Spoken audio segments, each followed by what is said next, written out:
বুঝতে পারছি বাইরের চোখ ভিতরের চোখ কি জিনিস।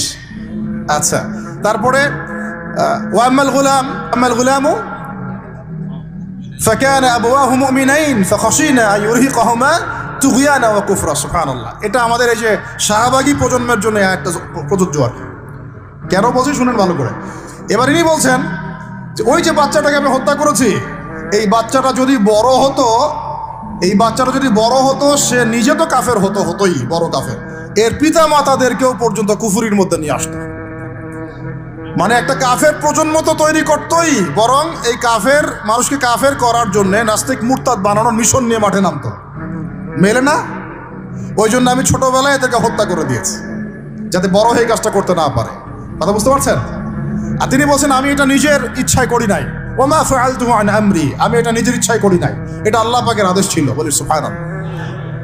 আর ওয়াম্মাল জিদার ফাকানা লিগুলামাইন ইয়াতীমাইন ফিল মাদিনা ওয়া কানা তাহতাহু কানজুল লাহুমা। সুবহানাল্লাহ।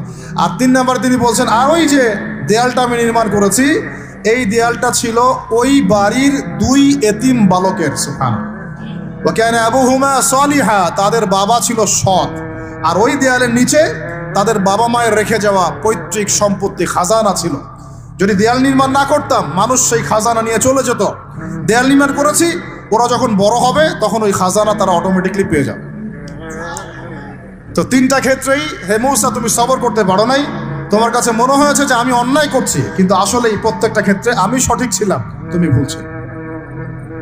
এখানে একটা চমৎকার শিক্ষা আছে, একটা চমৎকার গভীর একটা শিক্ষার ব্যাখ্যা আছে, অন্তর্দৃষ্টির শিক্ষা, যে শুধুমাত্র বাইরের চোখ দিয়ে আর বাইরের এইসব সাক্ষরতার হাত দিয়ে, সার্টিফিকেট দিয়ে, নাম সিগনেচার করে, এত বইপত্র পড়েই মানুষ প্রকৃত শিক্ষিত হয় না। একটা গভীর একটা বুঝ দরকার, আল্লাহর মারিফত দরকার, আল্লাহর নূর দরকার, তাসকিয়া দরকার, দূরদর্শিতা দরকার, যেটাকে আমরা হিকমা বলি। ওয়ামা ইউতাল হিকমা ফাকাদ উতিয়া খায়রান কাসীরা। আল্লাহ বলেছেন যাকে হিকমা এবং প্রজ্ঞা দেওয়া হয়েছে তাকে অনেক প্রচুর কল্যাণ দিয়ে দেওয়া হয়েছে। এখানে দেখেন একজন নবী হয়েও তিনি বুঝতে পারেন নাই এই 3টা ঘটনার পিছনের কারণ কি, অথচ খিদর আলাইহিস সালামকে আল্লাহ পাক এমন জ্ঞান দিয়েছিলেন যে জ্ঞান দিয়ে তিনি ব্যাখ্যা করলেন যে পিছনের কারণ কি ছিল। এখন এই ঘটনাটা আপনার আমার জন্য শিক্ষাটা কি, এই যুগের সাথে কি সম্পর্ক? আমি বলেছি সূরা কাহাফ আপনাকে দাজ্জাল থেকে বাঁচাবে। আমি বলেছি সূরা কাহাফ সেই সূরা যা আপনার অন্তর্দৃষ্টি, ভিতরের চোখ খুলে দিবে, আপনার কলবে নূর নিয়ে আসবে। আপনি এমন কিছু দেখবেন, বুঝবেন, শুনবেন যা সবাই বুঝতে পারছে না, সবাই শুনতে পারছে না, সবাই দেখতে পারছে না।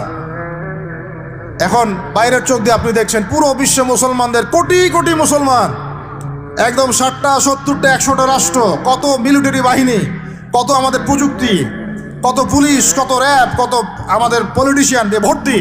আদতে ভিতরের চোখ দিয়ে দেখলে আপনি দেখবেন পুরো বিশ্বের এই লক্ষ কোটি মুসলমান আজকে জাতিসংঘের হাতে বন্দী হয়ে গেছে। ও যদি বলে ডানে যাও, মুসলমানরা ডানে যায়, যদি বলে বামে যাও, মুসলমানরা বামে যায়।